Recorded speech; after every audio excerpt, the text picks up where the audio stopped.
Big tech week, Mike. Oh, huge. I'm so excited. There's been some massive leaps in technology this week that we have to talk about. Everyone knows what they are, right? We all know what we're talking about. Oh my God. I'm so excited. Yep. New Roombas. So, obviously, the iRobot company has been paying attention to our continued Roomba coverage. I believe so, yes, obviously. And has created the product that we've been looking for. It comes out next year.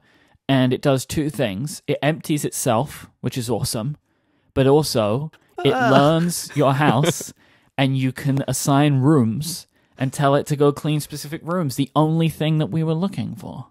I have to say, there's no more satisfying feeling in the world than when you vaguely complain about a thing on a podcast and then the world just solves that problem for you before the next episode. It's really good. It's fantastic. Not only because obviously you get to talk about it on the next episode of the podcast, but you feel like you have accomplished a thing. Yeah, I encourage everyone to start podcasts for their minor complaints about things in their lives. Oh, it's great. But I found it just so funny that Roomba releases a new robot and it does exactly the one thing that you wanted from it. I think that's just so great. It's good and bad because I don't really want to buy another Roomba yet. I mean, it doesn't come out until next year, so at some point in my future, I will get one of these ones. But I'm gonna stick with little Rob E for a while. That's the name I've gone for, by the way. Rob E. It's like ROB-E, like Wally, because it's also a trash robot. So Rob E is the name of my Roomba. That's pretty cute. Our Roomba is named Roomba. Roomba's my family name, sir. I mean, for robots, we're now the family who's named their dog Dog. That's really what we've done. Yeah, but we just call it Roomba. And I had a funny feeling with this tech announcement of there's a new Roomba. For I realized that I so anthropomorphize the Roomba that this would be a piece of technology I would feel guilty about getting rid of. Ooh. I haven't thought of that. No joke. I would feel guilty getting rid of the Roomba. Have you ever seen, Mike, what I think is perhaps one of the best television commercials ever made? And it is for IKEA. And it is a woman throwing out her old lamp. Oh, have you ever seen this commercial? Absolutely unbelievable. Yeah, it is. That is just a wonderful commercial. I'll put it in the show notes if people haven't seen it. Put it in the show notes for people. Just go watch this commercial. If you don't know what we're talking about, just go watch it. I really think it may be one of the 5 best commercials I've ever seen in my life. It's fantastic. It was directed by Spike Jonze. That's no surprise, right? Like, it was a very, very good director who made this. I'm not surprised. But that is how I would feel about getting rid of my Roomba. So I don't have any plans to upgrade, and that's partly because I don't really have any complaints about the Roomba. It's not really needs-based, and it's also slightly guilt-based that I would feel bad about replacing the Roomba. The only thing about this Roomba, which they are selling as a feature, but I don't think it's a feature, is this auto emptying thing. Now, when you hear that a Roomba automatically empties itself, you imagine, oh, it must be able to hop over to the garbage can and pop open the lid and get rid of its contents. It's not doing that. From what I was reading, it's more like it empties itself into a much bigger container in the charging base. Yeah. And then you empty the charging base, but you only have to do that. I think it was like 1/30th as much as emptying the regular Roomba. Yeah, it will do 30 empties, but then here's the thing, though. Here's the thing. Okay. You then have to buy the bags from iRobot. Oh, I didn't realize there's a little bag on the inside. Yeah. Okay. I think they actually have a version of this which doesn't have the emptying, and I think I would probably go for the non-emptying version. Because it is a really big base at that point, because it's got this huge like tank at the top, and it uses like a vacuum system to put like. I don't really think I need that. Like I don't really need the base thing. Like I'm good. You can buy it for much cheaper on its own. It's like $700 for this Roomba's called the i7 Plus, S700, or it's $949 for the Roomba i7 Plus with the base station. I didn't realize it came in 2 parts. Yeah, so I wouldn't buy it with the new base station because I really like emptying the Roomba. I find it so satisfying every time that I have to empty it. Why? Because it's, look at all of this work I didn't have to do. Look at all of this vacuuming that happened, and I was totally uninvolved in it. And yes, I know I'm emptying it at that moment, but that is a moment to me of just great satisfaction. When the Roomba sends me this little push notification of, hey, I need to empty the bin, I'm so happy. I can't wait. And it's like it clicks satisfyingly and you dump it out and it's like, oh man, look at all this work I didn't have to do. Thank you, Roomba. Good boy. I feel like the only way I could get rid of my Roomba is like donating it to a family member, so I could still go around and visit every now and then. Yeah, you want to send it to a good home, right? A good Roomba farm upstate. Yeah. It really is. It's so anthropomorphized. Little Robbie. What a good boy. You know, Mike, I've been at some undisclosed locations, traveling lately, out in the woods, trying to make some space in my life, saying hello to sheep. And what has accompanied me on my many journeys is my absolutely delightful Cortex hoodie. Ah, yes, the Cortex hoodie. I've got to say, when you're walking in the forest, it's a chilly morning, it's a fantastic hoodie to have with you. However, I feel sad for all the people in the world who were not able to get one in time during the limited sale. Mm-hmm. It's such a great, I'm wearing it right now. As we record, I have the temperature turned down in my office to 65 degrees, and I'm wearing my hoodie in the black monolith, and it's super cozy. Everyone should have one of these, but it was just a limited run. If only there was a way that people could experience the sublime happiness that the Cortex hoodie brings me and could bring them. I have good news. Oh, do you? We are establishing our very first line of clothing. It's called The Original Line, and it's at cortexmerch.com. Cortexmerch.com. The original line includes the original logo embroidered hoodie that Gray loves so much. I do. And our original tee, so the blue brain, as you know it, on a tee. But we are adding 2 products to the original line. Is an embroidered hat, so a hat with an embroidered logo on it, and an enamel pin. People do love pins. People love pins. I got a lot of people want pins, so we're making pins. Yeah, it's an enamel pin with the blue Cortex logo on it. So they are the 4 products that is making up what we're calling the original line. Now, the original line, that is going to remain in stock. That is going to be a permanent store at cortexmerch.com that you can go and buy stuff from. Cortexmerch.com. The tee and the hoodie and the hat, we're doing pre-orders of those for the first time. So the first time you go there now, they're on pre-order, but then they'll be available forever. The pins, I say pins, we'll get to that. The pins are available right now. You can buy them and they will ship immediately. If you buy pins on their own, they'll ship immediately. If you buy pins and other products, they will ship when they're ready. But I do want to note that those pins, we will keep them in stock, but we have to buy them in advance. They will sell out, and then there'll be a wait before they come back again. So it's just something to note, because people love pins.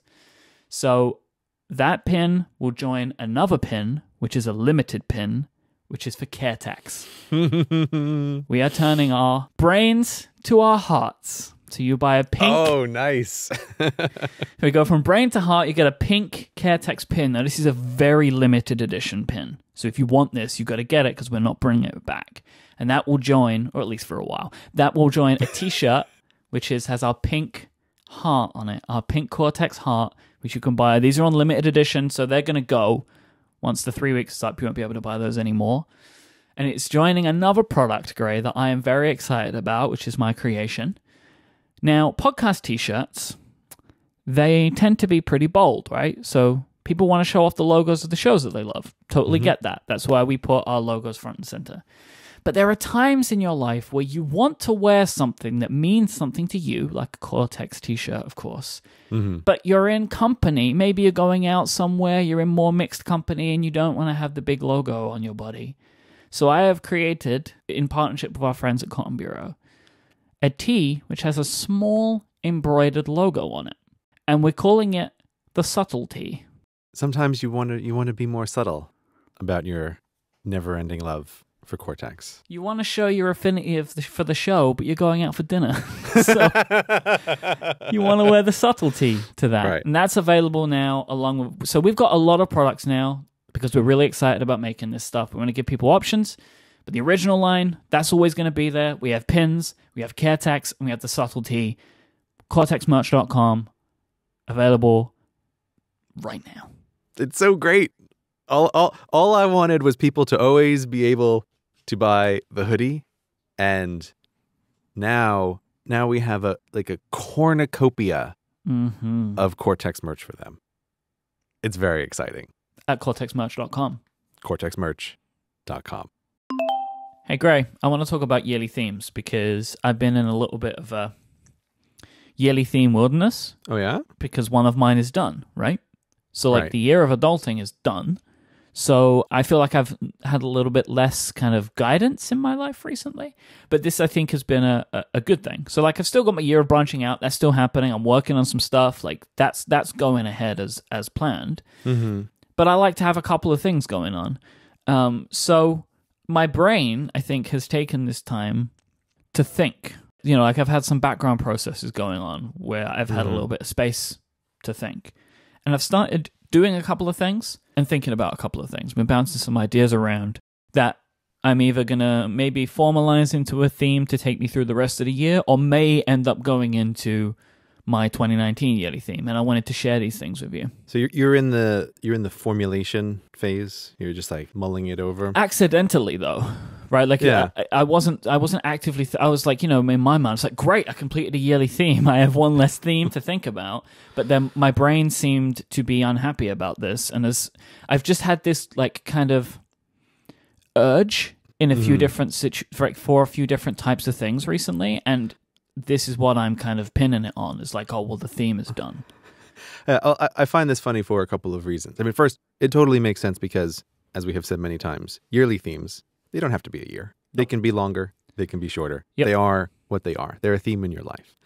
But I'm personally finding this interesting that you're bringing this up now because my year cycle, what I always mentally think of as a year, is still clocked to the academic year.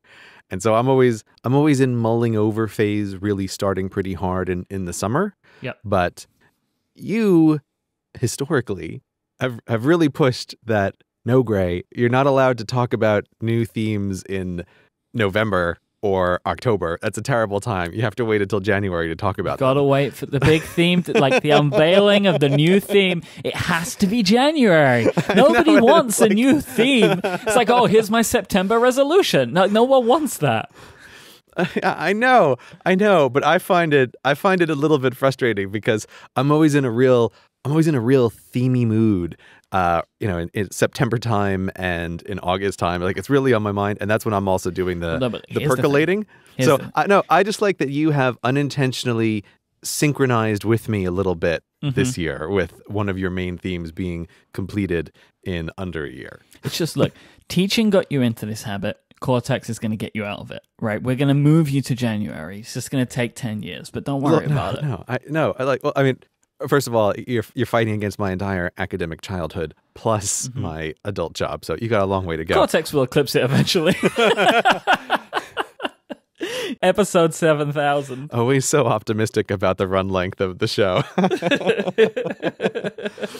Also very optimistic about those numbers. Because what are we on? We're on now in the 74? 75? I don't know exactly. It would take us about 30,000 years to get to episode 7,000. Yeah.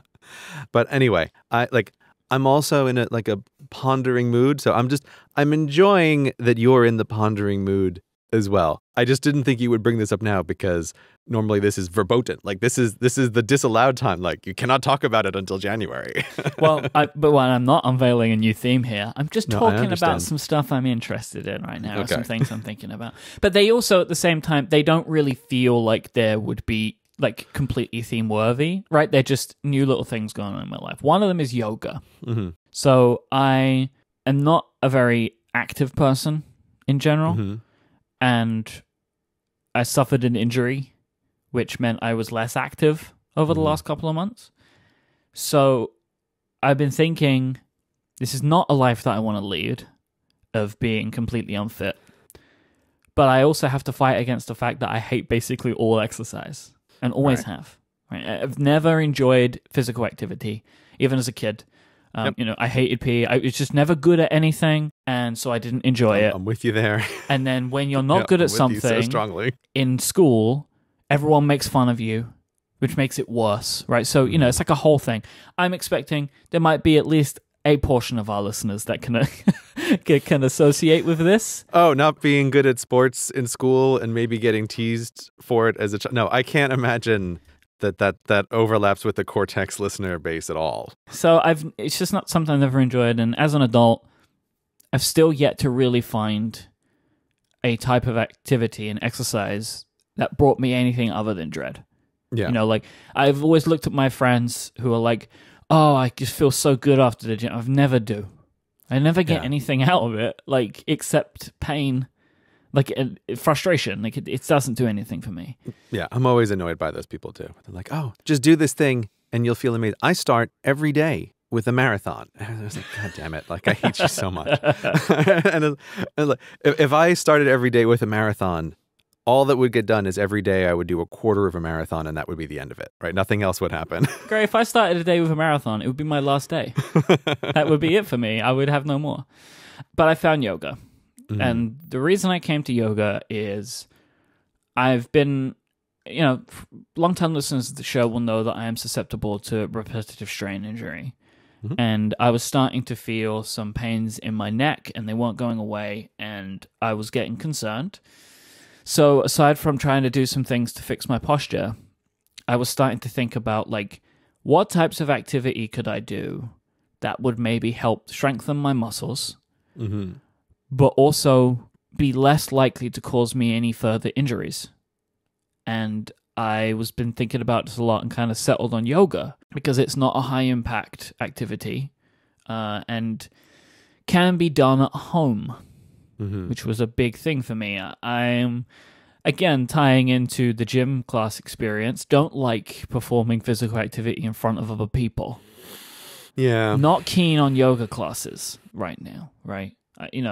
Because every beginner's yoga class, it's not all people who it's their first day.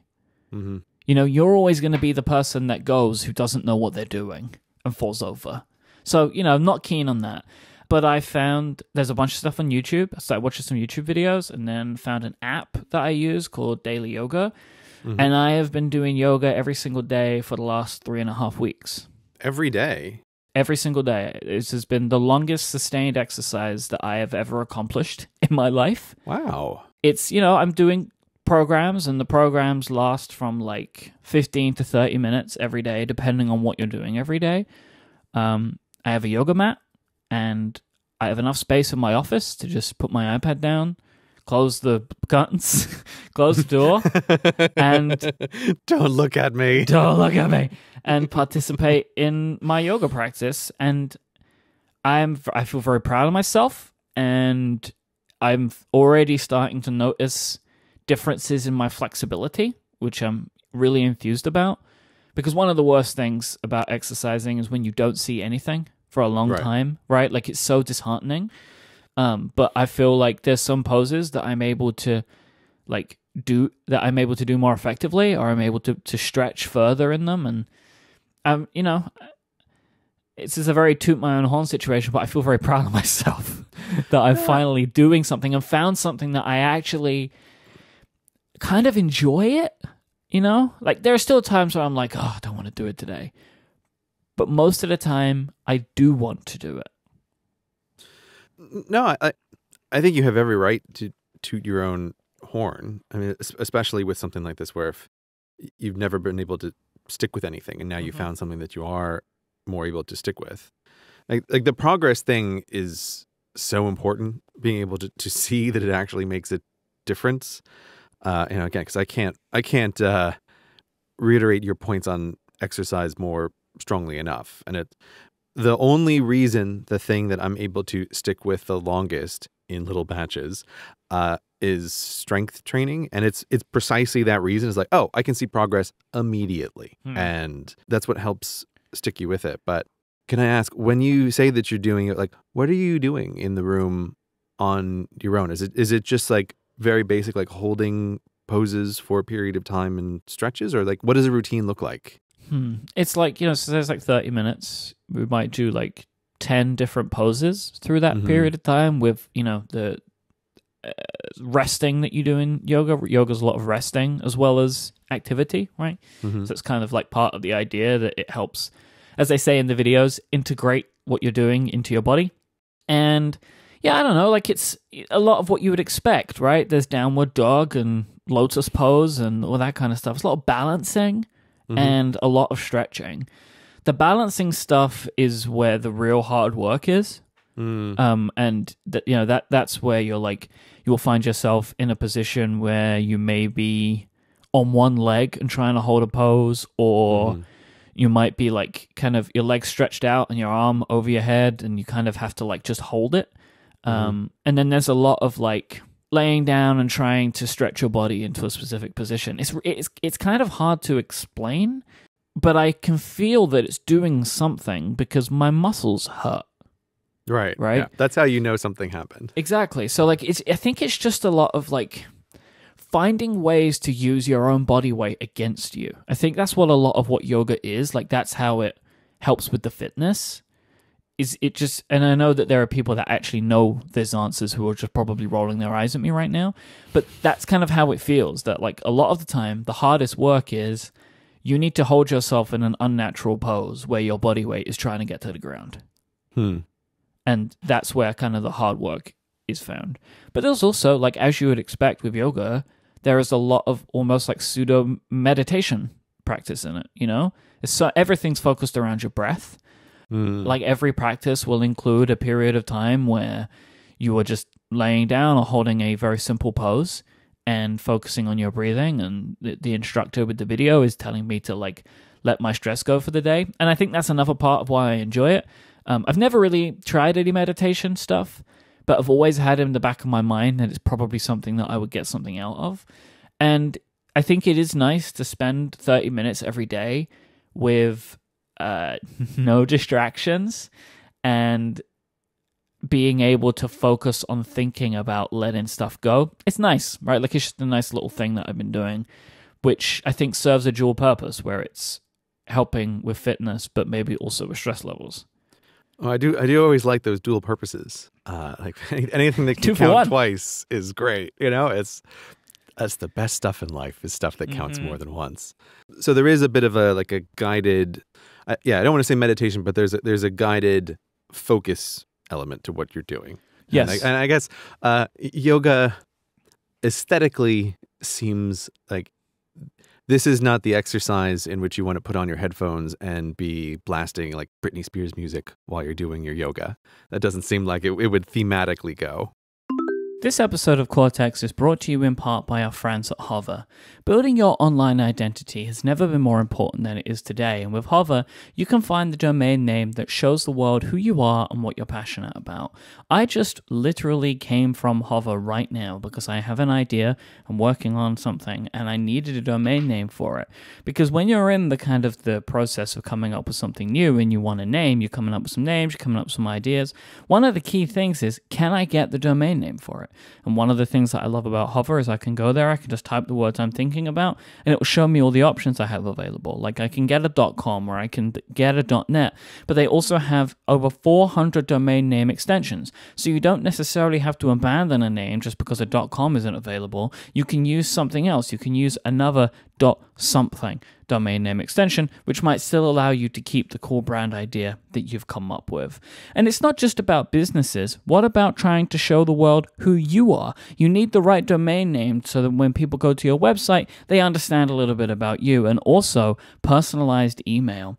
In this world today, there's so many options available to you. Why not grab an awesome domain name? Instead of using some usual email provider, why not have your own email come from your own domain? Think of how cool and professional that would look. Hover also have best-in-class customer support. They have no upsells. I was able to just go and buy a domain in like 45 seconds. The longest part was getting my payment information and putting it into their system. If you want to show the world what you're passionate about, Hover is there to help you make that first step. Go to hover.com/Cortex right now, and you will get a wonderful 10% off your first purchase. That's hover.com/Cortex. Thank you to Hover for their support of this show and Relay FM. So, without giving away what you're thinking of as your yearly theme, why do you feel like this is mulling over in the back of your mind? Like, are you just thinking about your physical fitness, or is there something more specifically that you're trying to achieve, or like, why is this part of the mulling over yearly themes? I think there is something going on where my mind is trying to take over certain things that I do and change them. So, so it probably helps if I explain some of the other stuff that I'm feeling. One is more music when I'm working. Okay. And I don't really know why I feel the requirement to have this, that when I am working on stuff which does not require audio, to have music playing. You know, and this, I'm typically trying to find like some Rachel Platten. So, yeah, just different remixes of Fight Song over and over again. No, I'm like trying to find music without words. So I would love recommendations in the Reddit, by the way. If people have music that they listen to which doesn't have lyrics in that they like, I would like more recommendations. It's so hard to find good music like that. Yeah, I mean, because a lot of it is soundtracks to stuff, right? But I don't necessarily know if that's what I'm looking for. Like, I don't know if I want a John Williams score to accompany my afternoon, because they can be quite distracting. Yeah, people always recommend soundtracks when you talk about music without lyrics. Personally, I think soundtracks are terrible for accompanying work. Maybe it would help if I explain what I am listening to currently for this stuff. So I have two playlists that I've been kind of alternating between. I've mentioned a podcast called The Adventure Zone in the past. They sell all of the music that they use for the show.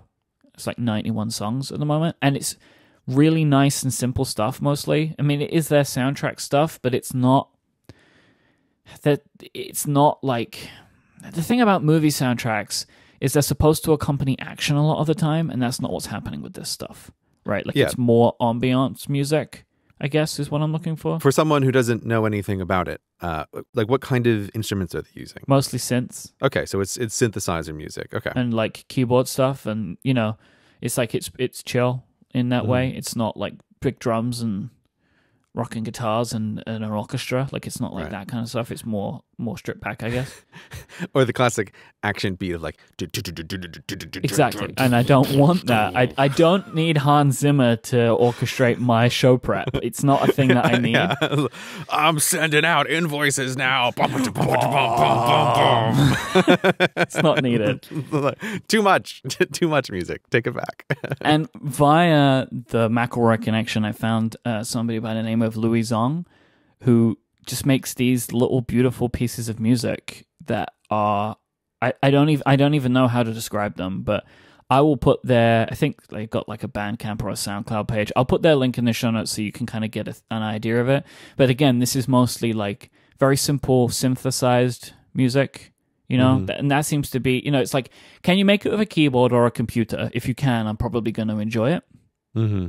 So I also really love a band called Anamanaguchi, and that's all like synthesized music and stuff. So that's kind of, I think, what makes my brain happy and is pleasant to listen to, but not disruptive. So yeah, that's the kind of stuff that I've been listening to, and I'm trying to make more of an effort of putting this stuff on in the background when I'm at home and working. The other thing is thinking about where I'm spending my social media time. I don't really know why, but I feel like I maybe want to spend more time in places like Instagram than Twitter. And I think that I think I need less debating in my life.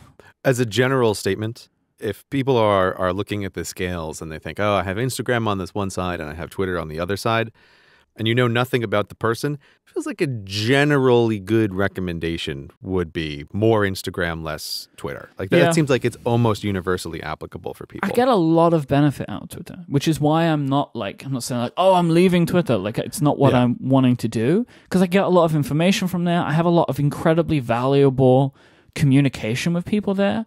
But intermixed with that is the debating, the stuff that makes my blood boil, like the things that frustrate me, the things that will last with me for the afternoon because I can't get them out of my head.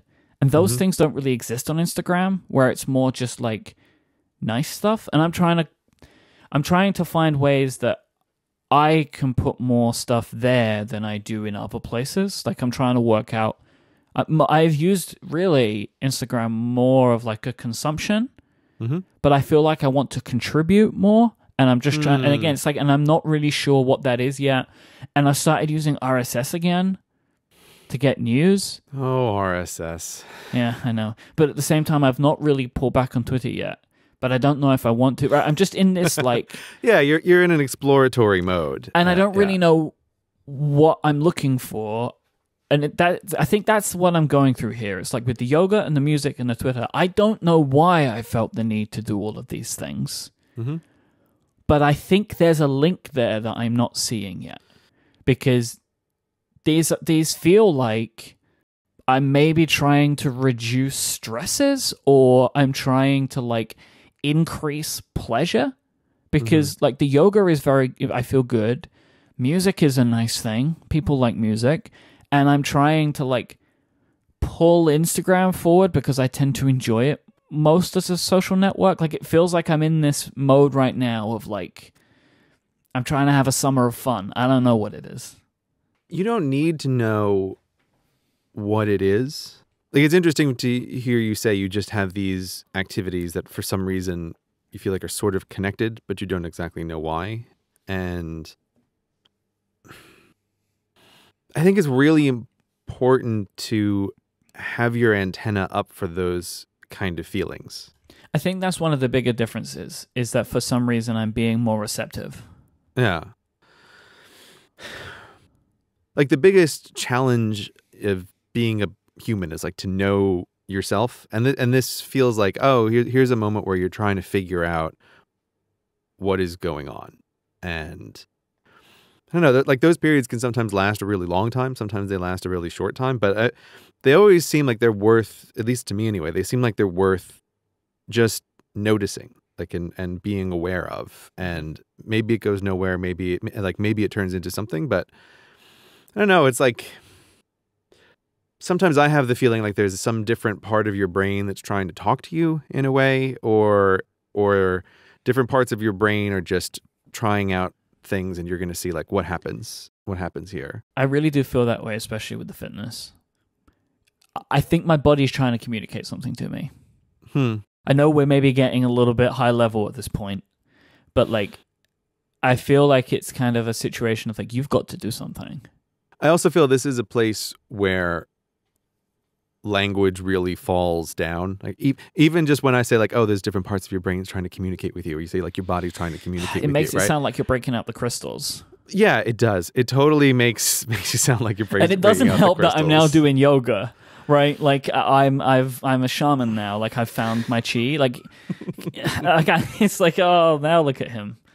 Yeah, it's like you and me, Mike, Cortex road trip, Sedona, Arizona, and we're going to sit in the vortex and meditate. This is an area where I wouldn't exactly say that I've changed my mind, because I think all the like vortex crystal stuff is nonsense. It's obviously nonsense. But that doesn't mean that people aren't trying to like get at something which isn't nonsense, even if there's a whole bunch on the top. And that's why you can end up using words like, I'm trying to listen to my body while I do yoga. And you sound so loopy, but there's no real better way to try to express that feeling. That's why I was using words like you have your antenna up and like you're just being receptive. And I always feel like I go through this pretty strongly every summer. Like, I don't know what it is, but this is like the bubbling time in the brain, and I'm trying to pay attention and be aware of these things, but it's very hard to articulate because you often don't know what it is. And like with this is like, oh, my yoga is connected to my Instagram in some way, but I don't know what that way is really. And I just feel like they're connected, and I'm going to let my brain run with it for a while I try to sort it out. It's like I feel like there is some kind of link in the year of adulting to this, where I'm trying to be a grown up in that I'm listening to myself, right? That like there is this feeling of like now I've completed all of these things which are important to me. Like I'm in the relationship I want to be in now. Like my life is in a situation where I'm pretty happy with it. That I am at the same time now trying to pay attention to me. I've got all of this stuff that I want in my life. I've achieved these things that I'm proud of. I now don't want to lose them. Maybe it's a kind of stabilizing. Yeah. Like a bunch of these things might fall under that category of stabilizing, less like with the Twitter, less highs and less lows, and a more stable part. I don't know. People change over time, and I think it's so important to be cognizant of that, and it's so easy to overthink of yourself in this static way, and to not have antenna up for, I feel like my brain's trying to send a message, or my body's trying to send a message, and something needs to change. Like it's a very delicate feeling that you can lose if you think of yourself as too static. And yeah, going through, like, especially like the year of adulting is like, it's a big deal. Like it's a big change, getting married and becoming an adult in various ways. And so, yeah, I could easily see that you have some stuff bubbling around, and I don't know, maybe it's stabilization, maybe it's something else. It's very interesting. It's very interesting to hear. Is there anything else, or are those like the main bullet points for you? Those are the main things that I've noticed right now. But I feel like if I feel like I'm just going to keep tugging on these threads and see where they end up taking me. I'm just noticing that there's some stuff going on. I like the idea of you doing yoga and your practitioner asking, what is on your mind right now, Mike? As you're doing a yoga position, floating in the air, legs crossed. Yep, that's how it works. And you say, RSS. RSS is what's on my mind. I need syndication, but need it to be really simple. Otherwise, why would I do it? This episode of Cortex is brought to you by WeTransfer. You're on the internet. You've heard a lot about privacy policies lately. I feel like the last year of our lives has been full of new privacy policies everywhere. Well, WeTransfer actually have a privacy policy that they're proud of. They're all about making file sharing super easy for everyone, and they're just not interested in your data. They don't sell your data, they don't snoop on it, they don't spy on it. No funny business of WeTransfer. If you don't know about WeTransfer, they make it really simple and free to upload and share stuff. You don't have to sign in, and there's no complicated file system. It's all streamlined so you can just get in and get out and get back to doing what it is that you do. WeTransfer shows ads to keep their service free, but never in the creepy, I was just thinking about this right now and now I'm seeing this kind of ads. In fact, they use 30% of their ad space to showcase artists' work from around the world. It's their way of making the internet a nicer, simpler, and more beautiful place. Start sending files with WeTransfer, and to see what the company stands for on privacy, go to we.tl/notcreepy. That's we.tl/notcreepy. You make WeTransfer. Our thanks to WeTransfer for their support of this show and Relay FM. I'm not the only one who's going on a little vision quest right now, though. What are you talking about? What are you talking about, Mike? I watched your YouTube video. I don't. What? Great in the Woods. That's my second channel. Nobody's supposed to watch the second channel. So you are you're taking a break from the internet. This is not a new thing. No. You've done this before. We've spoken about it before on this show. We've spoken about it before. So I think this is a huge topic to get into. Like, I don't even really know where to begin with it, and I think part of the problem is I don't even know if you know why you're doing it. Like, you're feeling a certain way, but it feels like from listening to your kind of preamble of it all, which I recommend people go and watch that video. It's nice. It's a nice video, and it's very thought-provoking. That's very kind of you to say. It's the result of me trying not to say everything in the world about this topic, and I feel like ending up with some random thoughts on this topic. But I totally agree. I find this whole thing that I'm putting for now under the banner of like attention and trying to pay attention and focus on things. Like, that is without a doubt this top bullet point. It's a thing that I've become aware of. But I find this topic very hard to talk about because I have my antenna up on this, and I've actually the project in my OmniFocus, which is related to this, I started back in January. Like, I've been thinking about this for a long time and mulling over it. And I feel like this topic touches on everything. Like, it touches on so many things that I have a hard time knowing how to talk about it. And I made that video of me like walking in the woods and just sort of talking because I felt really gripped to try to make anything that was, under 1,500 words, that was just at least broaching the topic a little bit. But yeah, that's why I'm very sympathetic to your yoga RSS exploration, because I'm doing the same thing right now with my relationship to, again, not even the internet, but like very particular subsystems of the internet.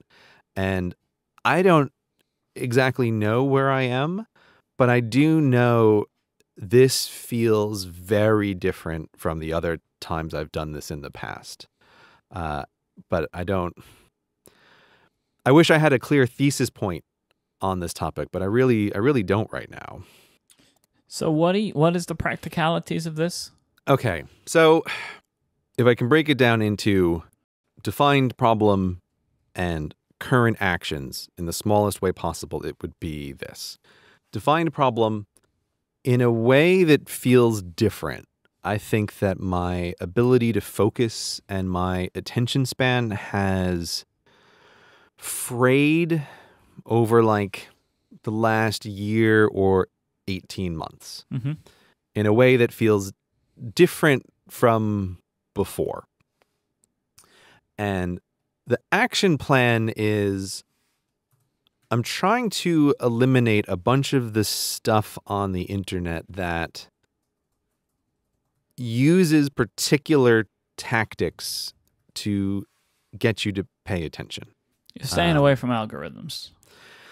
Yeah, that is a broad way to put it. Staying away from algorithms. I think two other like defining characteristics are things that never end.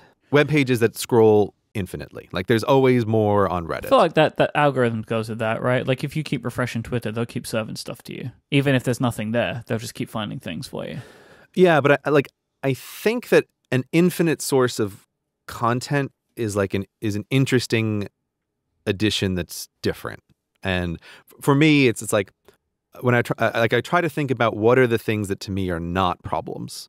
And so it's like, I don't spend a lot of time on Netflix because the Netflix catalog of things I'm interested in watching is actually pretty small, right? But it's not like, man, I'm blowing my whole life on Netflix because it's constrained. So infinite content is one of those things. And then systems that have like algorithms plus randomness in them. Like I think those are a lot of the like the key characteristics of stuff that is designed to keep your attention focused on them. And I don't know, like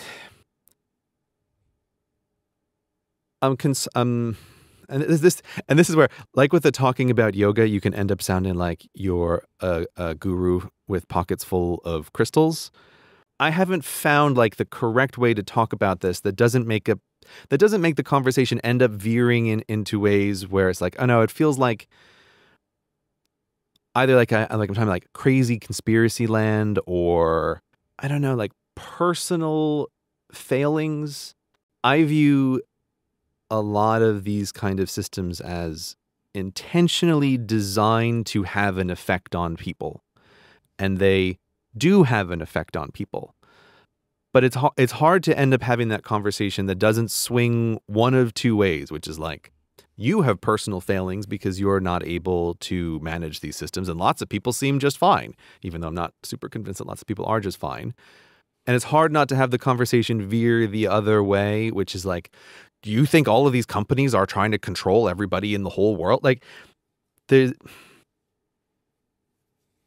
don't know. It's just this delicate conversation. And like when you talk about designing an algorithm to affect behavior change in people, it's hard to talk about that just as that thing without the conversation veering in weird ways of like, what are the intents of these companies? Are they malicious? And like, I'm not super interested in that. It's just like, this is a thing that exists in the world. And I've kind of come to think of it as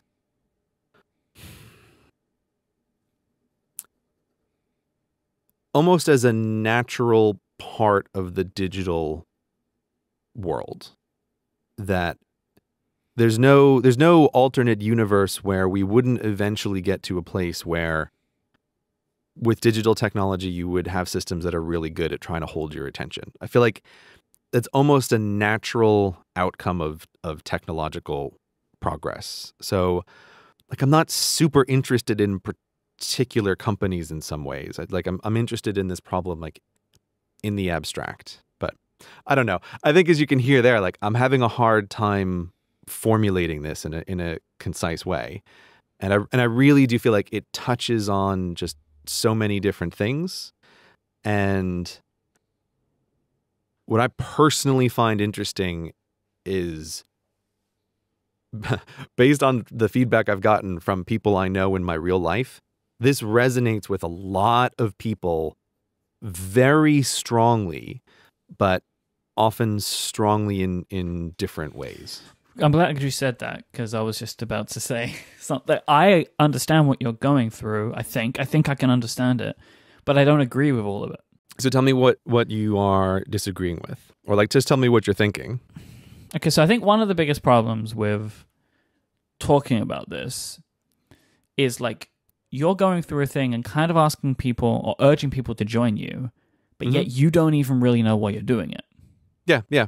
I think that is inherently, there is a problem in that, because you bring it up in your little walking video, and I think it's good to reiterate here that like, this stuff happens all the time. Like, and I'm pleased you brought it up, because it's a very obvious argument to make, right? That when people started reading books, it's like, oh, they just read books. And then you start watching TV, nobody reads books anymore. Right? And that like this move to the internet is you're kind of like, oh, well, nobody reads books anymore. But it's like, well, this is just the march of time. And it isn't necessarily fair to say that what we're in right now is worse.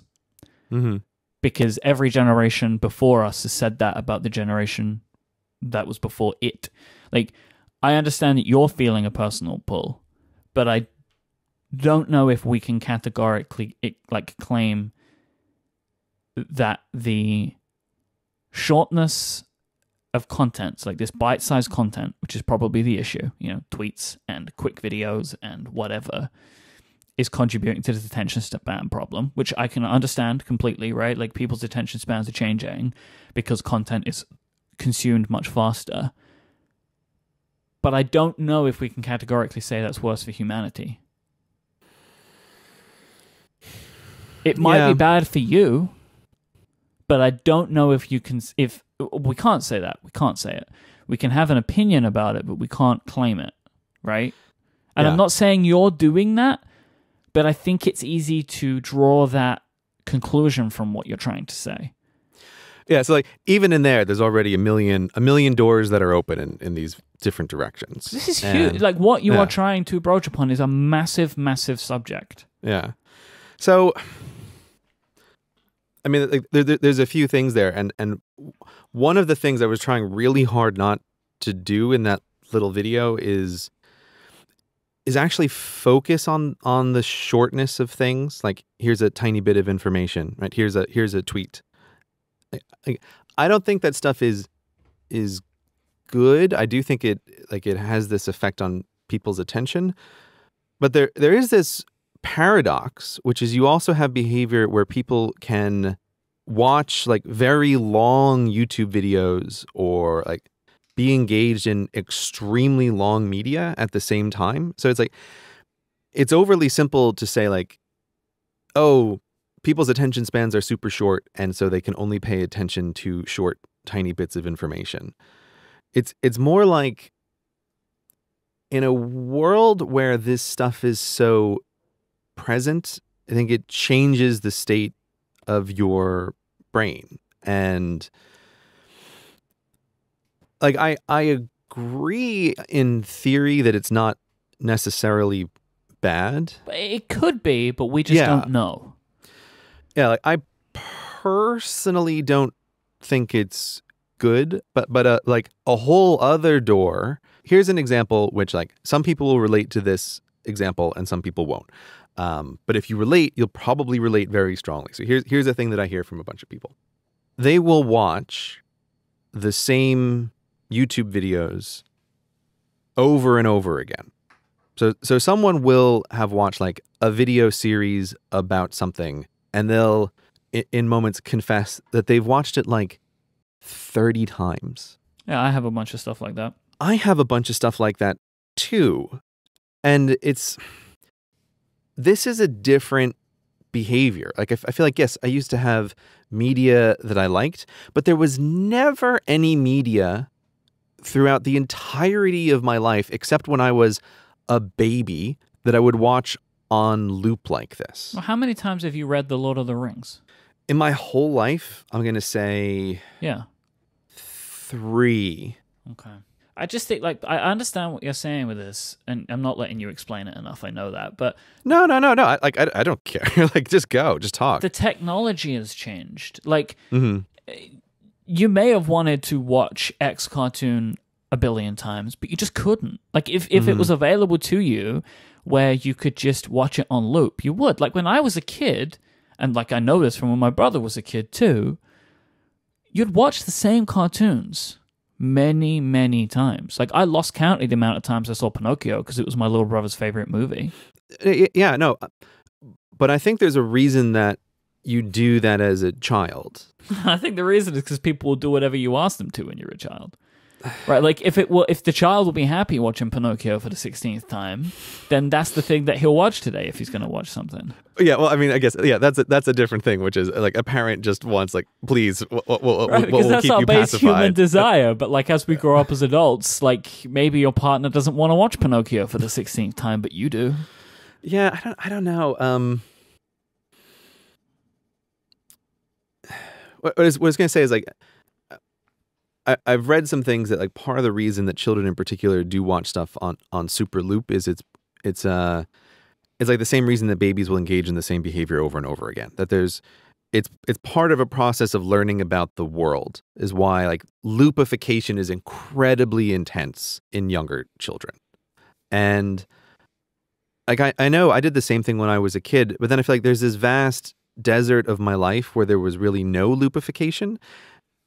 And now it feels like, oh, it's come back in some examples. And it's like, oh, this familiar thing I just have on tap at any moment.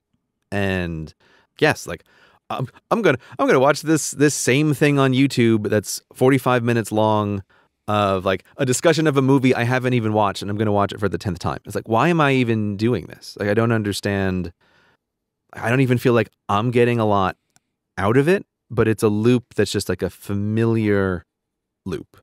I just mentioned that as just like, you're feeling out these various things. This to me is one of these pieces where I don't have a clear thesis on this loopification, but this is just something that I'm aware of. And when I talk to other people about it, it seems like it's a general consensus that this is a behavior that has increased over time, that feels like it's sort of a new behavior. And I only raised it simply to be on the opposite side of I'm not trying to make the argument that like, boy, people can only consume tiny bits of content. It's more like tininess is one part of it, but an intense desire for sameness and repetition is the other part of it. Comfort. Yeah. And there's nothing wrong with that. But what gets to the more core part of my concern is when algorithms are designed to take advantage of that. Is this whole thing a result of a concern of closed-mindedness? Not really. I like on my bullet point list of like things I'm worried about, I would put closed-mindedness basically near the bottom. I'm not super concerned about that as a topic at all. Every time I feel like I'm pulling on something, it's wrong. This is part of the issue of what's going on here. It's like, I really don't know if you, and I think you agree to this, I don't think you know why this is happening, why you're doing this. I don't really feel like your thesis is tight. No, I 100% agree. I 100% agree. And that's part of why, like, to get to a part that is clear is like my action points of, before people start to worry, because I'm still producing stuff. Like, I'm still going to make podcasts and videos. Pin in that for a second, because I have some questions about that, but carry on. I'm still going to be making podcasts and videos, but I'm not going to go on Reddit, and I haven't been going on Reddit now to see what any of the comments and reactions are to those videos. And I'm not going on Twitter, and I'm not going on Instagram. And the big ones for me are just like not spending time on Reddit in general, reading comment threads, and not spending time on Hacker News. Like, those are the big problems for me. Like, that's my familiar loop, is bouncing back and forth between these two places that have discussion threads, and like finding myself reading discussion threads on the same topics that I've read like 100 times. And I don't know why I'm really doing this. It doesn't feel like a good way to spend my time.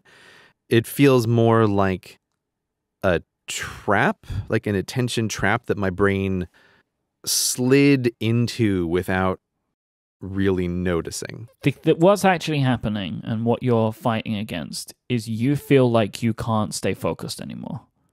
Yeah. Okay. It's much harder to stay focused. So one of the here's a good example. Here's one of the things that I've had my like antenna up towards that led me into this, where I thought like, oh, I'm sort of misidentifying a problem.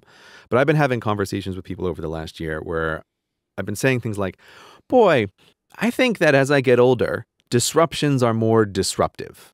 And I think I'm just not as good at handling disruptions as I used to be. And it's like, oh, I kind of noticed that this was a thing that was on my mind.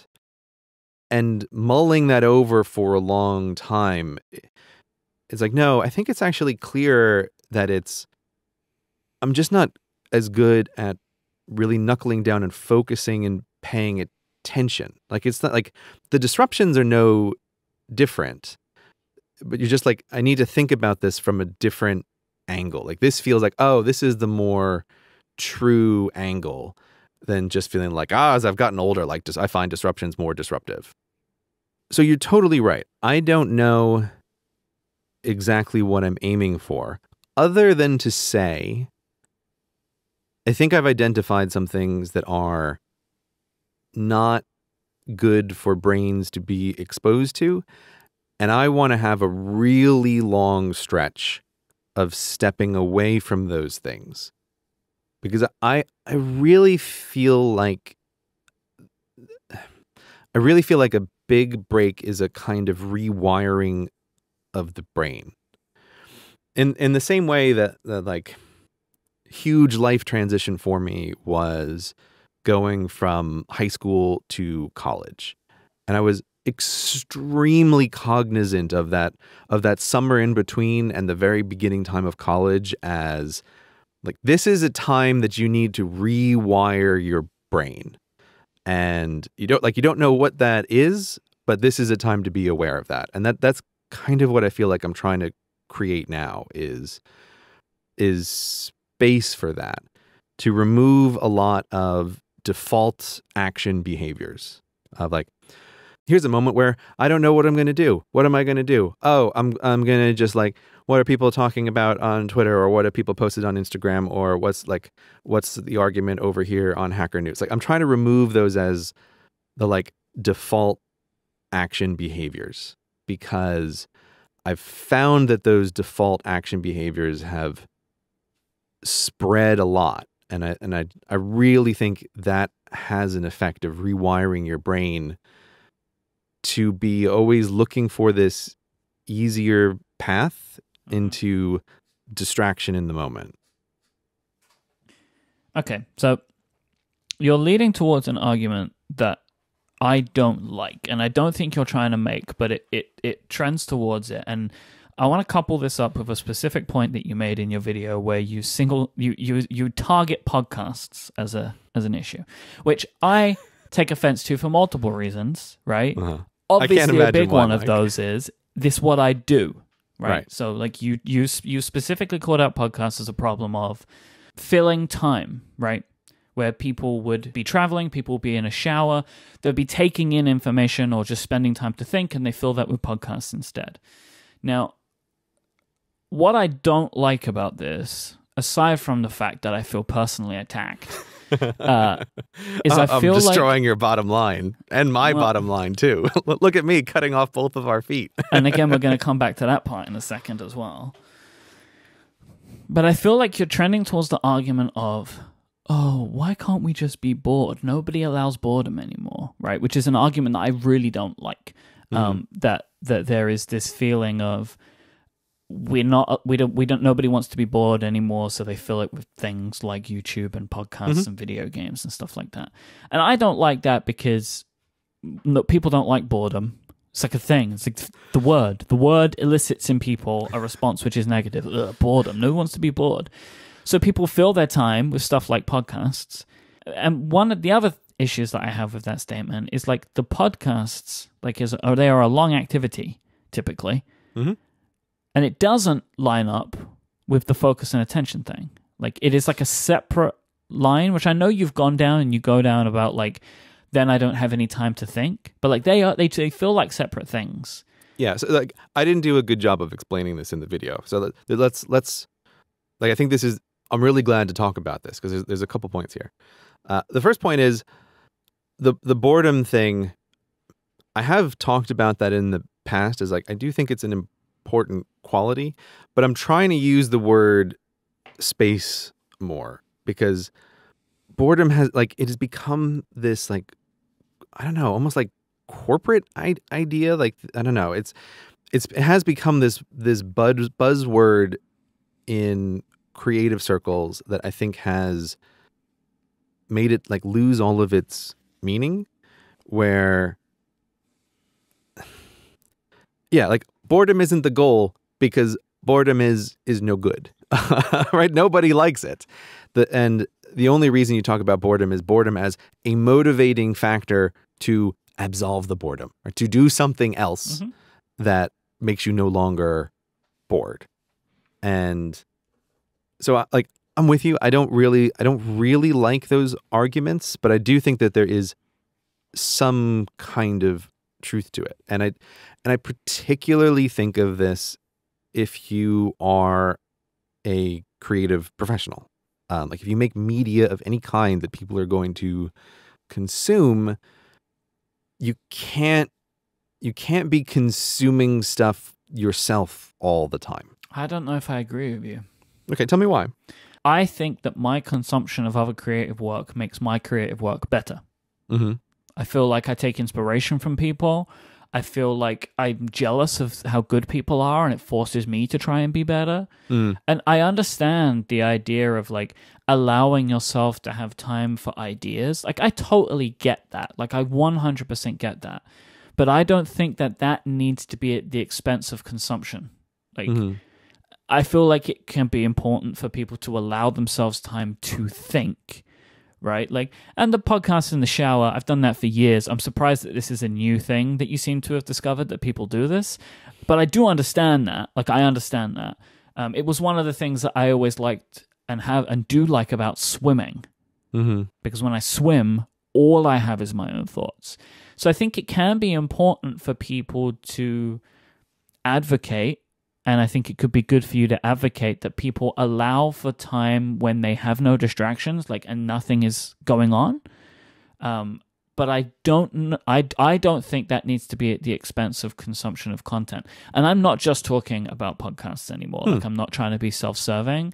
Like, YouTube videos are a big thing. And like, I was surprised that you did single-handedly just call out podcasting and not YouTube, right? And that, it frustrated me because it's like, podcasts are a problem, not our good friend Mr. YouTube. He's good over there. Keep watching those videos. Like, so like that was why one of the reasons, and again, it's like I am personally attacked in this. You are as well, which is like we still need to get to that point, and we will. But like, you know, I feel like my consumption of media makes me better at what I do, as well as it is important for me to allow time to percolate on things on my own. But I don't think that creative people should strip out consumption. I don't think it's the right thing to do. It might be right for you. I believe ultimately it's not right for you. And I think that you will, well, one, I do think that you will not stay this way forever. I think that this is a valuable experience for you. If you're feeling this way, you should 100% explore these feelings. But by the time this experiment ends, I think that you will come back to many of these things just with different eyes, and maybe you'll come back to it differently, like you did last time. Yeah, that is my ultimate desire, right? Is to come back to this in a different way. Like I don't envision a future where I never comment on the Reddit on the things that I post, because I love that. Like, that's honestly one of my favorite parts of making things for the internet. And I think it's valuable. It's very valuable, right? Like, and I really, and again, like, I think that you need to do a better job in communicating this when you're talking about these things, that this stuff is valuable to creators. Like, feedback from audiences, it's what makes online creativity, it's what makes online creative projects so good, is that there is a direct feedback model, which there is not for, or hasn't been really. It's starting to happen more for more traditional media. Yeah, but there really isn't. Yeah. But like, I know that Cortex is good because we listen to what people say and try and make the show better based on that feedback where we believe it works. Yeah. I'm totally with you there. And I've always said for everything that I do, like, if you don't, after I post a podcast or post a video, go to the Reddit and at least read or participate in the discussion, like, I think you're missing out on the big part of, like, to sound grandiose, I think you're missing out on a big part of what it is that I do. Because to me, the online component, like, it is a big part of that. And I think it's a big, important part of that. So yeah, like, I don't see a future where I'm like, this internet thing, I'm out of here. And, it's also why, like, I'm trying very hard to ride this fine line of not being like a technological grump who doesn't like the internet. I'm just concerned about particular parts of it. And the thing that I was trying to explain, okay, let me back up a step. but don't let me get away from podcasts. But I want to try to like explain the core. We're coming back to that. We're not Yeah. we're not leaving this discussion without addressing that point more clearly. Yeah. But like, don't, you know, it's so easy in these conversations where it's like, it whoosh, like watch this river of conversation flow. And then where are we? I have it written down on a piece of paper in front of me, Gray. We're not getting away from it. Excellent. Okay. You underlined podcast twice there. I have already. Okay. I think the clearest comparison that I can make about like, what is it that I'm concerned about is what has happened with regard to the industry of food, where it's like some food is good for you, some food is bad for you. But you know what has been a big deal over the past few years, and like it's totally made like the news a bunch of times. This isn't like a secret or anything, but it's become clear how intentionally food companies, some of them, are not just making food for you to eat, but they are doing experiments in laboratories where they're adjusting the exact mouthfeel of the food and the ratios of sugar, salt, and other ingredients, and like the explicit goal is how much of this food will a person eat, and what can we do experimentally to make this person eat more with the presentation or the contents of the food. And I think that's a really different thing to then go into a supermarket where, let's just say like, oh, half of this is food in the way that you think of it, but half of it has been very intentionally engineered to produce a particular physiological result in you. And it's kind of hard to talk about that without sounding like you're against food, or like food is super addictive. And addictive is a word that I think is a terrible word in these situations. It's like a word I really try to avoid because I just don't think it's helpful. But I view the internet as that in some way, where it's like, okay, a lot of this is awesome, but some of this is experimentally engineered to change your behavior in certain ways. And that means changing your brain in certain ways. And the big concern here is it means over a long period, changing your brain to be more receptive to certain kinds of inputs, more receptive to topic switching, right? More receptive to like multitasking. And like maybe sometimes that means short content, maybe sometimes that means long content. It also means different things for different types of brains. Like, I don't know.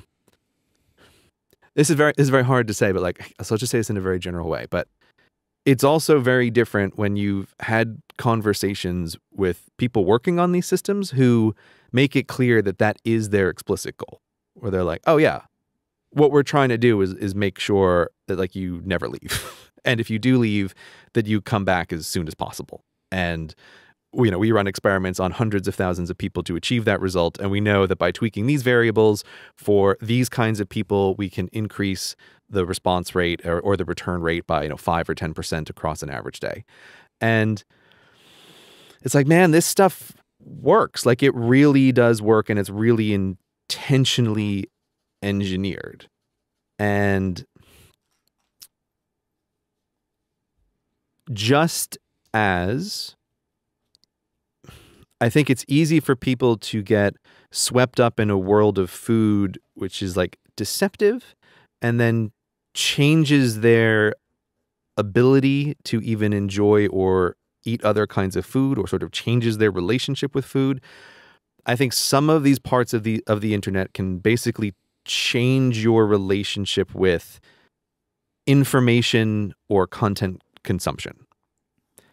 And so this brings me to podcasts, because the reason I mention them, and I didn't do a good job of explaining this in the video, is I feel like podcasts, for the most part, don't exist in this intentionally engineered world.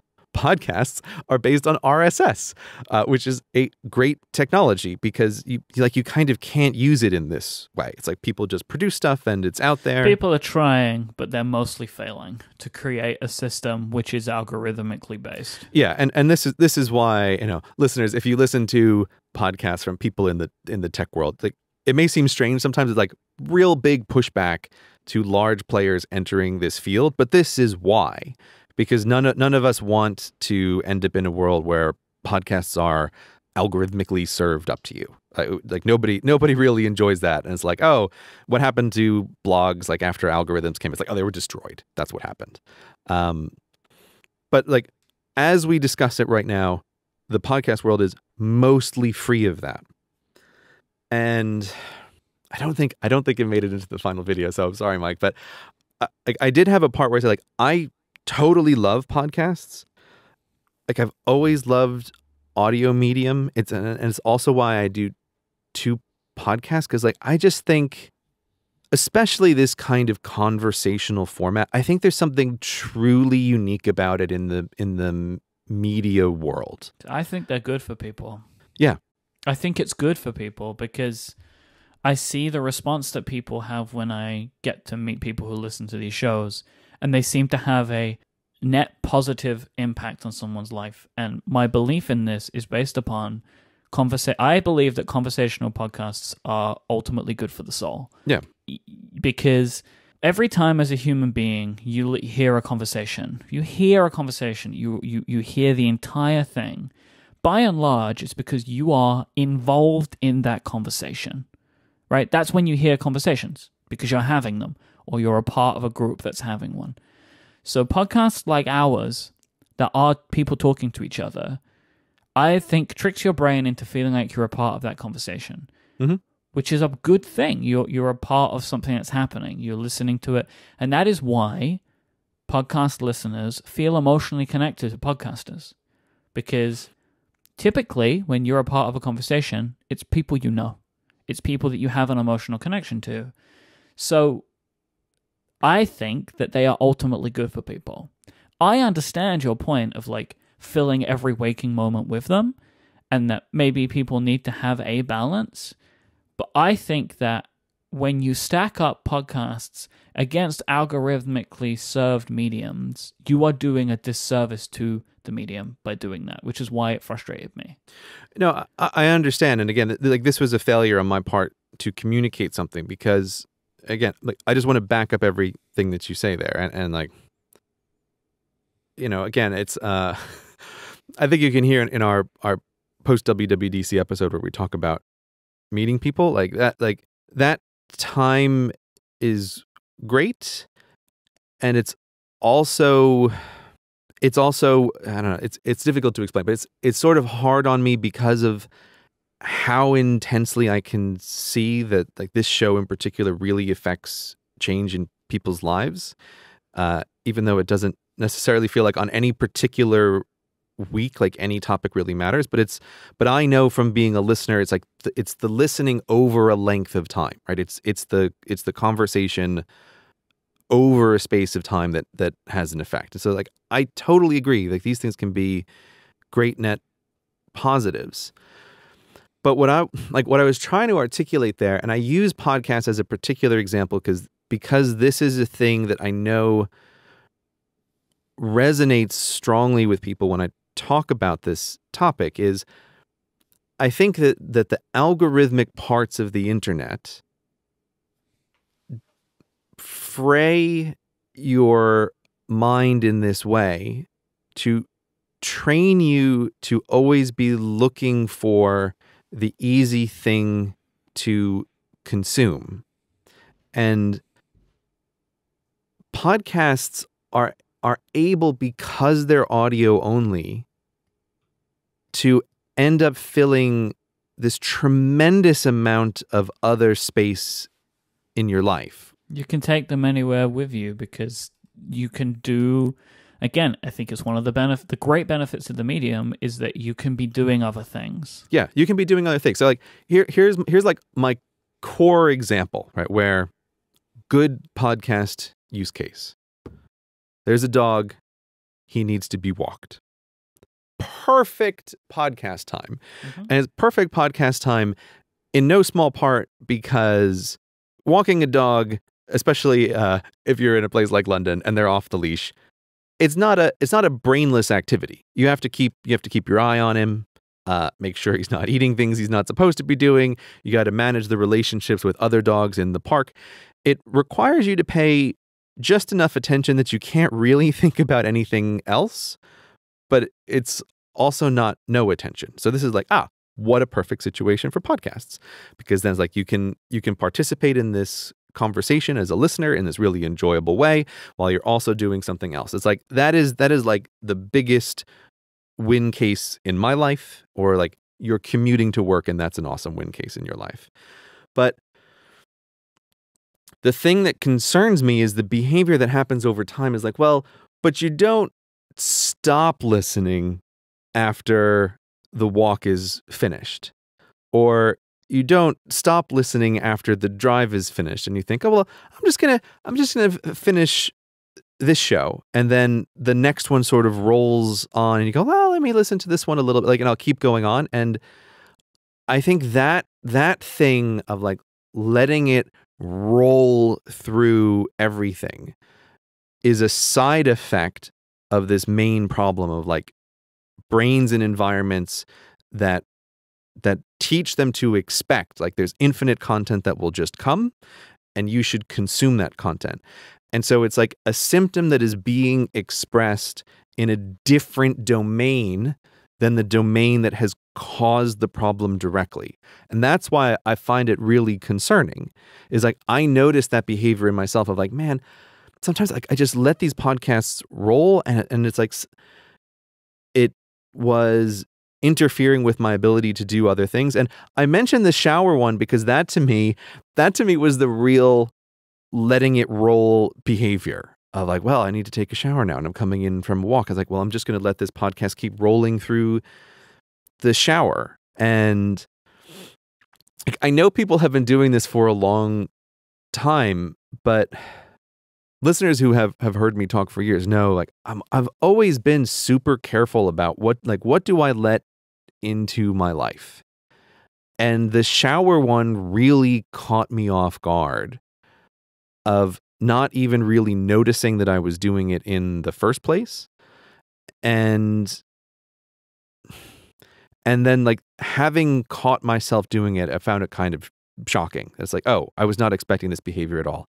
But I don't lay that at the feet of like, this podcast app, right, with its damn algorithms, like I can't turn away because it's so engaging.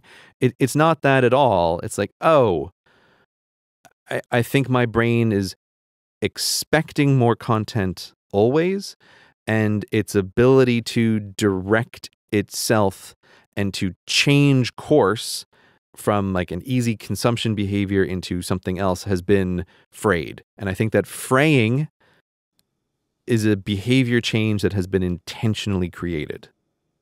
Do you feel better at all, Mike? No. I don't agree with you. You know, because YouTube is worse for this. Because YouTube has autoplay. Like, your podcast autoplaying, that's a symptom of the app that you use. And, like, you can turn that off. I mean, you can turn off autoplay on YouTube as well. But, boy, they want to make sure you can't find that setting. Yeah, it's a very different situation, especially because the next show is a show you've chosen. Mm-hmm. You've chosen to allow that in, where YouTube, it will give you whatever it wants to. Mm-hmm. And again, it's like all of this stuff is like, well, it's moderation is what you're looking for. But for whatever reason, you're only able to accomplish moderation after a drought, right? Like you have to remove it all to allow you to get it in control, that's fine. Like if that's the route that you want to take. But I understand what you're saying, but I think that you unfairly picked podcasting as your thing to focus on. And I think it could be argued that YouTube is way worse and you should have focused on that, because it actually ladders into your other point more about there being an algorithm. I don't disagree with you there, that YouTube is the source of the problem. if we imagine a universe that only has two things, YouTube and podcasts, is like, yes, YouTube is the source of the problem, and then it can create symptoms that express themselves as well in the other universe. In addition to YouTube. Again, there is another reason why I tried to mention the podcast thing in particular, is because at least when I talk to people, there seems to be an age differential about, does podcasting resonate with you more strongly, or does YouTube resonate with you more strongly? And my general observation is like, YouTube resonates with you much more strongly if you're younger, and podcasts resonate much more strongly with you if you are older. And I think that's the people for whom the podcasts resonate for tend to be more aware of like a change. Whereas when people talk about YouTube resonating more, it's much more like, this is the horrible state of the world, and it seems like it has always been thus. So that's also part, like, content-wise, why did I choose to pick on that? But I'm sorry that you were upset there, Mike. I recognize my bias, right? Like, I disagree with you. I know that part of the reason I disagree with you is because of my bias, and I'm comfortable with that. I think it's okay to have bias as a human. Like, yeah, like I disagree with you about your reasoning being biased. I think you can just totally disagree with me, and you don't have to be like, I'm biased. Like, I think you have totally legit reasons that have nothing to do with being a podcast producer. I have emotional feelings towards it that I probably wouldn't, right, if I was just a consumer. But there's something we have to get to, which is so important to me, which is, what do you feel about your impact on this stuff, right? Like, you are a man whose business has been built on creating viral videos. Like, that is who you are. And, like, talking about, you want to stay away from Reddit, but you continue to post your things there. You want to stay away from podcasts. You're talking about that whilst recording one. And the algorithm, like, you create content which is feeded on the algorithm. You've created videos about the algorithm to test the algorithm. Like, how do you reconcile your impact on this? It's because I don't think the problem is at the level of any individual piece of content.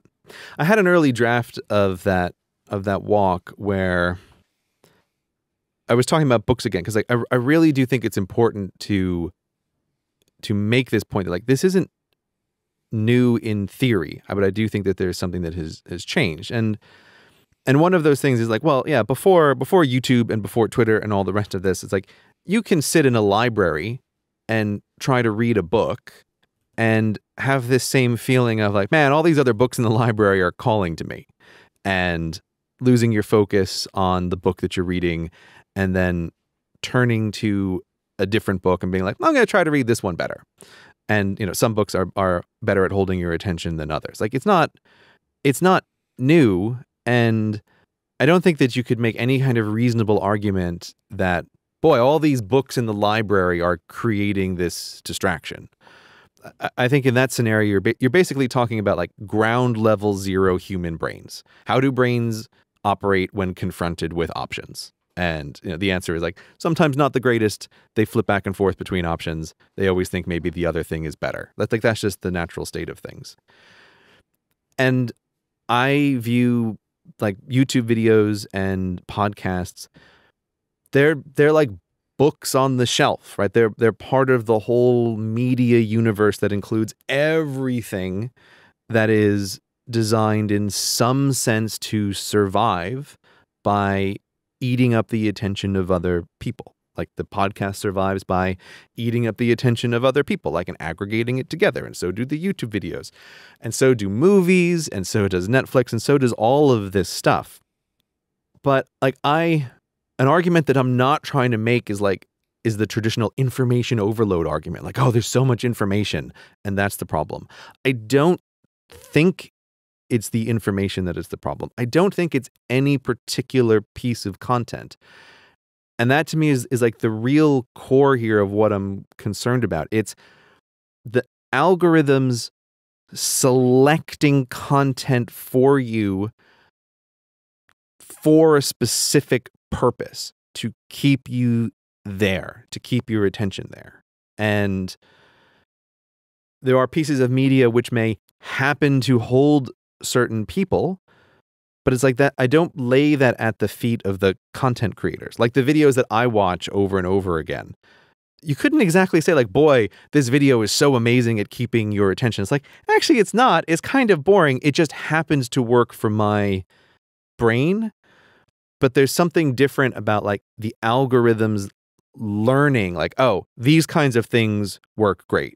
And so we're going to try to make sure to show more of these things. Or like, I just noticed like YouTube has this like watch it again feature, which is always super high of like, hey, we know that you're going to watch the same videos you've watched a bunch of times over and over again if you're a certain kind of person.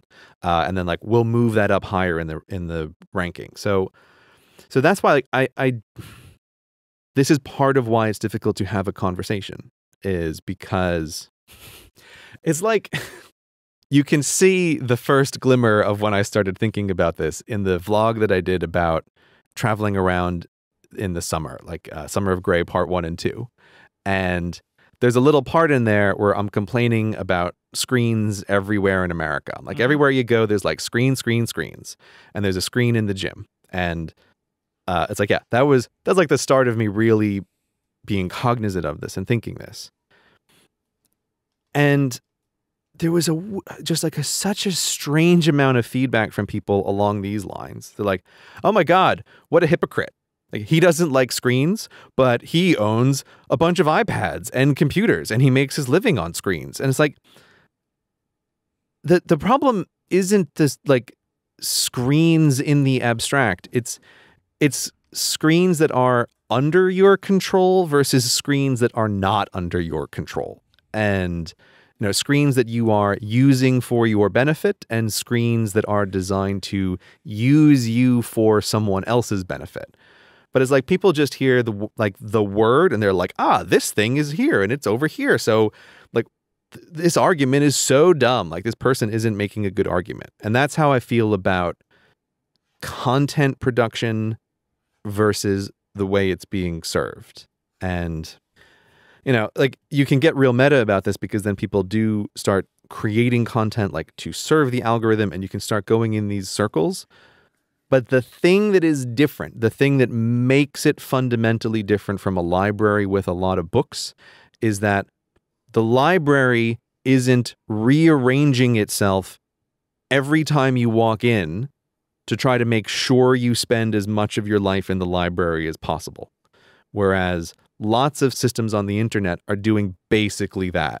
As soon as you walk through the door, it's like, how can we make sure you never leave? This is why it frustrates me that you singled out podcasts so significantly. Because there is, like, the majority of ways that people listen to them, this is not the system. Like, it's choice. It doesn't happen you've at all. chosen. It's more like you going to the library and picking books, as opposed to the library mailing books to you without you asking for them, which is what YouTube is doing. It's very, I mean, I don't think that we can come to a level of agreement on this one. Well, we do have a level of agreement that I explained my case poorly, right? So like we actually don't disagree very much on this topic. Like I think like we're in much more agreement than you think we are. I disagree with the Gray who made the video, or like the video Gray. Then we are disagreeing here. But it's like and also lucky for you, I disagree with that video Gray as well, right? But like this is lucky for you too. Probably more lucky for you than lucky for me. What do you mean? Well, I don't agree with you. Like, if this show stopped existing, I still have a whole other business which produces this stuff. But if you agreed completely with yourself, you wouldn't make any of the things that you do. Because all of your videos would go away and all of your podcasts would go away, and that's probably all of your income. If you agreed with yourself so strongly, like, you have to get out of the business that you're in. No, but I feel like that was the whole point I was trying to make before. Is like, I don't think that the content creators are any different. It's a layer on top of the content creators. But my point is I'm not disagreeing with you here, disagreeing with the video version of you, which seemed way more gung-ho on, like, eliminate consumption. Well, yeah, that's what he's doing and that's what I'm doing, is we're trying to figure this out and create some space in our life and be like, well, sure, but like, do this with me is very like, stop consuming, right? Right. It's not that you doing it for yourself is very different to you then encouraging other people to do it with you. And when you encourage other people to do it with you, whilst also continuing to create the stuff that people are consuming, that's where things start to get a little bit complicated. Yeah, well, I mean, this is also a huge amount of pushback I get against this is and you yourself mentioned it in the show, is why do you have to get rid of everything? Why can't you just do it in moderation? Mm-hmm. And the answer is like, my experience with this is like, this is just the way my brain works better. No, but I understand that. Like, my point is that like, what you should be potentially asking other people to do is to moderate, because not everybody's brain is like yours. But for you to do it for you personally, it has to be completely gone. Like, and I get that. Like, I 100% get that. That's your brain.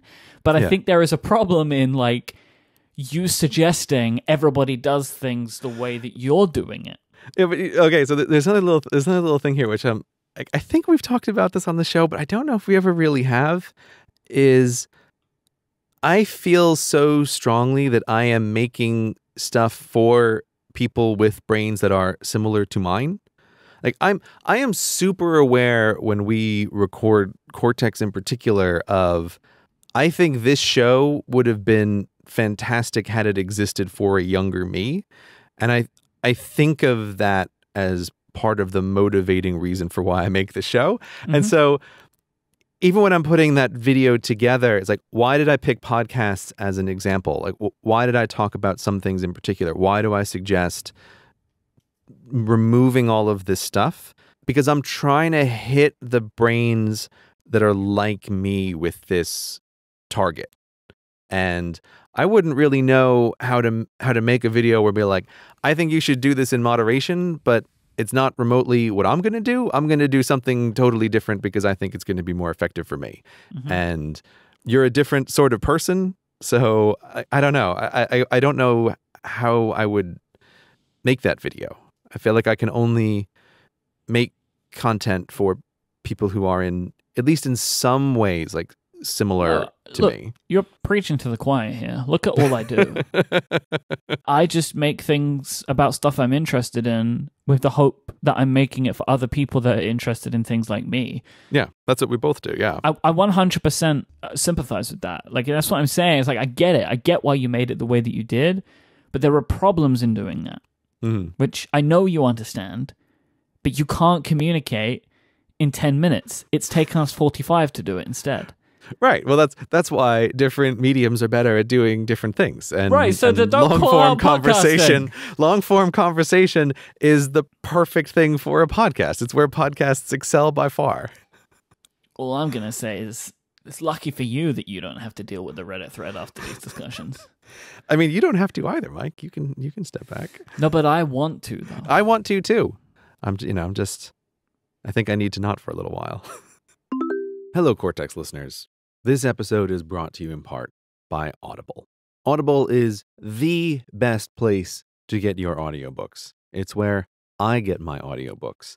But they're also about so much more than just audiobooks. Audible is now also creating Audible Originals, exclusive audio titles by celebrated storytellers from the world of journalism, literature, theater, and more. As an Audible listener, you'll get 1 credit every month for an audiobook, but you'll also get to pick 2 Audible Originals from a changing selection, titles that you won't get anywhere else. This feature happened to appear while I was traveling in my undisclosed location, listening to an audiobook as I was running a couple of personal errands, and I saw that Audible was letting me pick from some of their productions, and so I listened to an Audible production of Emma, with a cast of actors and actresses doing the voices and Emma Thompson doing the narration. Boy, is Emma Thompson good at narrating Emma. But of course, Audible still has their amazing selection of audiobooks. And the one I listened to most recently is, stick with me, The Great Beanie Baby Bubble by Zach Bissonette. This is exactly the kind of book I love to listen to in audio format. I don't think I could ever quite really sit down and read it. But it's the kind of fiction book that I think works even better in audio form. And as the title suggests, it is about the great Beanie Baby bubble of the 90s. This is a thing that I had vague memories of as happening, but boy, did I not really understand how enormous the whole bubble was and how weird the person who started the craze is. If you have any interest in stories about business, you should go listen to The Great Beanie Baby Bubble on Audible. So audiobooks fill a really great role in my life when you're doing something boring like running errands at the supermarket, picking up the dry cleaning. It's great to be able to have an audiobook with you during those times. So to get your first audiobook free, maybe The Great Beanie Baby Bubble, and to choose 2 titles from a curated list of Audible Originals when you try Audible, visit audible.com/Cortex or text Cortex to 500 500. That's audible.com/Cortex or text Cortex to 500 500. Thanks to Audible for their support of this show and all of Relay FM. All right, so I have a question for you then. Yeah? Mr. Stay Away from the Internet. Did you watch the Apple event this week? Yes. Okay. But not live. I watched it after the fact. Mm-hmm. When it was going on live, I was busy working, and I knew it was happening, but I was like, it doesn't. If I can't be around to joke on Twitter and make snarky comments, and so I'll watch it later. And I did feel a little bit like, I kind of want to watch it live. But in retrospect, I'm very glad that I watched it later when I could jump around in the video. Mm-hmm. And I feel like, boy, if there was ever a year not to watch live, this was that year. I disagree with that. There have been way more boring events than this one. More boring events, yes. But I'm thinking of iPhone events in particular. No, I mean even iPhone events. You look at something like the iPhone 7, right? That is was a way less interesting phone than the 10s and the 10s Max and stuff like that. This is an S year, right? I think people got super excited because the 10 event was so good. They'd kind of forgotten about the other S year presentations. Mm-hmm. There was more in this one, depending on what you're going to. So me as a person who likes big phones, super excited. And plus, I think the 10R is probably the best phone for most people. But yeah, sure, if you didn't enjoy it, that's fine. But I've seen this kind of thing said a lot about this is the most boring iPhone event. I just don't agree with it, but that's fine. Where I suspect that comes from, and where I really felt it when I was watching the event, was when they're just talking about the tennis phone, and it's boy, you could see what was happening, and I felt like, oh God, you guys have served up this big nothing burger that you have to eat on stage. And you're like, this nothing burger is so delicious. And I was actually like, what's different about this phone exactly? And I went on the Apple site to try to be like, did they even make any physical changes in the camera? I felt bad for them on stage, whereas they got nothing with the tennis phone. They are just... Whoo, that's rough. That was a rough section of the presentation. I mean, the watch was pretty cool, though. Oh, my God. If you're an Apple Watch owner, they have basically taken every single bit of it and made it better. This is the biggest jump for the Apple Watch since the original. Yeah, no, I'm super psyched about the new Apple Watch. I am so happy it's bigger. I've always wanted a bigger Apple Watch. Okay, interesting. Before the Apple Watch came into my life, when I used to wear watches, I always preferred bigger designs. I like a big watch face. I mean, this is why they've done it. There are a lot of people like you that want bigger watches. I mean, I don't know what I want, right? Or what I would want, honestly. I probably, again, when it came out originally, would actually want to see what they look like on me first. But if you had a penchant for bigger watches before, then, I mean, yes, of course. And I think that's why they did it, because I think there were a lot of people like you. I don't think that Apple could reasonably manufacture a watch size that I wouldn't buy in terms of large ones, right? We fast forward 5 years, and they've made the Apple Watch Tennis Max watch, and I'll be like, the cuff, right? Where it's just this big screen you just wrap around your wrist. very I don't know. science fiction-y. That sounds Well, I mean, that does awesome. sound No, awesome. Like, yeah, I no, would wear that for sure. What are Like, you? yeah. What are you trying to unsell me from a total wraparound? I'm just Like, saying about where it will possibly go to. Not that this is a bad thing. Yeah. So like bigger screen on the watch, sold immediately. I'm totally on board.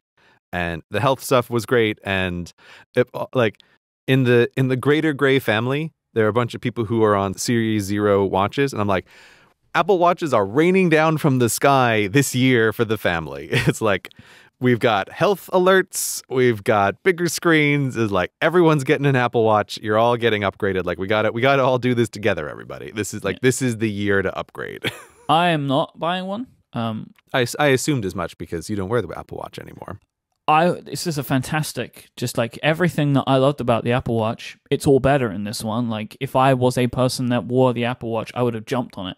I love the gold steel one. I think that looks really amazing. It's super expensive, but like I'm really drawn to it. I think it looks great, and everything about it looks awesome. I have ordered one for Adina because she is on a Series 0, so she's gonna get a better one. We're not sure about the sizing for her though, so. I mean, she wears the 38, and that's big on her. So I don't know what the 40 is going to be like. We're intrigued to see how that ends up. But this is a fantastic device, and if you're a person that uses them, then this is great. So I assume that I'm just going to assume you have definitely ordered a Series 4. Oh yeah. That's the thing that I'm the most excited about. I was like, yes. Have you ordered it to receive it on the day of launch? No, I was a little slow on the gun. I think it's coming like the week after or something like that. Okay. I don't know exactly. Okay. What about the phones? Did you order a new phone? Do you have any guesses, Mike? What do you think? I think you did. I think that you ordered a Max. Oh, look at you. Very good, Mike. You are correct. I did order a Max. And the reason that I think that you did it is you liked the Plus phone, but just kind of mixed things around over time. But I know that you liked it. And I know that you love your iPhone 10. So imagine everything you love, but more of it. That's my thinking. Now, I don't think I've ever ordered a phone that I have a higher probability of returning, but I did want to get this order in. Yeah, I mean, look, this is a big screen, right? Like, it is going to be really intriguing to see what this ends up being like. I will be getting mine on launch day, and I'm super intrigued. I'm very excited because I don't know how I'm going to feel about this. I'm probably going to really like it, but I might really like it, right? Like, I'm very intrigued to see what is it, like 6.5-inch screen is going to be like in my hand. And, this thing is exciting. Like, it's almost as big as a Plus, but all screen. That is quite a beast. Yeah, I'm super interested to see what it's like. I mean, I'm interested like from a professional standpoint in one way, but yeah, no, you know me very well on this issue, Mike, because I really like my iPhone X. It's the phone that I have liked the most since the 6 line, which was my time in the wilderness with iPhones. And yeah, it's I used the Plus phone for a while, and I had frustrations with it, but one of those frustrations was often like these big dumb bezels at the top and the bottom made the phone feel bigger than it really was, because it felt like there's all this useless space, even though obviously they were shoving all the important components under that useless space. But so that's why I'm just super interested to see, what is it like to use a screen that's this size?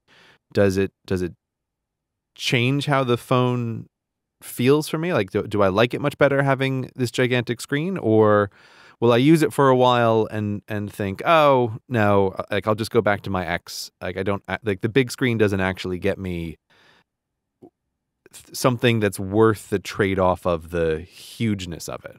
I don't know. I can say that I really hope that I'll like it.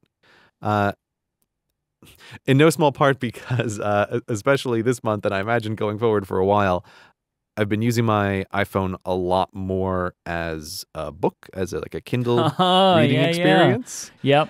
The iPhone X is good at that, but boy, do I feel it every time of like, I will take the biggest screen that I can get here. And if I can carry my Kindle with me, I always do, but I don't always have the Kindle with me. And there's plenty of situations where it's like, well, it's only one thing to do on the phone here. Like I'm going to read a book now. And so a bigger screen sure would be nice in that situation. Oh, I just want to let you know. I know you don't care about this, but I'm just going to tell you. I no longer judge you for X, right? Because I think at the point that Apple are just adding more letters and trying to still make people say numbers is ludicrous, right? To put a letter X and a letter S next to each other and then expect people to say 10S. No. Because I keep calling them XR and XS in my head now, and I just think that you know, they have no high ground anymore with this argument. Like it is gone. That's a good way to put it. Like while I joke that the iPhone XS is this total nothing burger of a phone, the lineup is interesting. The tenor is like, I really mean it. Like I mean, I've been obviously thinking and talking and speaking and consuming a lot about this. For the vast majority of people, the XR is the phone to buy. I always like to play the game with the Apple lineup of if you had to buy a laptop for someone and you knew nothing about them, which laptop would you buy? I think like that's just an interesting question. And now that we have multiple phones, it's like, oh, it can be it's sort of the same question again. And when I look at the new phone lineups, I agree that it's like, boy, if I didn't know anything about someone and I had to be like, surprise, here's a phone. It's like I think the iPhone XR is totally the correct default choice. It sure is. It's interesting. It's an interesting phone. It's not for me because I'm in love with the OLED screen, and I don't think I'd want the in-between size. Like I either want the bigger one or I want the smaller one. I don't think I'd want the in-between one. But if I had to make a prediction, like I think that it's going to be a super popular phone.